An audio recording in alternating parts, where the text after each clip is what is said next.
একের ভিতরে দুই, ডালের মধ্যে ডিম, একসাথে দুই পুষ্টি। আসসালামু আলাইকুম।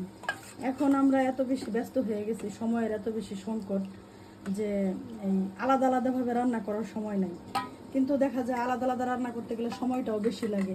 এখন বাচ্চাদেরও তো পুষ্টিগুণের দরকার আছে, এটাও তো চিন্তা ভাবনা করতে হবে। এর জন্য ভাবলাম একসঙ্গে দুইটাই হয়ে যায়। এখানে আমি মানে আমার একেবারে আজকে তাড়াহুড়া এবং কি সময় অল্প, এর জন্য আমি ডাল রান্না করে ডিমগুলো সিদ্ধ করে একটু হালকা ভেজে দিয়ে দিছি বাগারের আগে। আর এখানে হচ্ছে মানে বেগুন ভাজি, তাল বেগুন। একটা বেগুন নিয়ে এসছি, 50 টাকা নিচ্ছে একটা বেগুন, কিন্তু আনার পরে দেখি বেগুনের ভিতরে পোকা।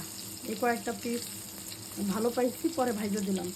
সঙ্গে আবার আমার মেয়েরা একটু কাঁচামরিচ ভাজা পছন্দ করে বেগুনের সঙ্গে, এগুলো ভাইজা দিব। এখন অনেকে আছেন খালি আপনি বেডি মেয়ে মেয়ে করেন।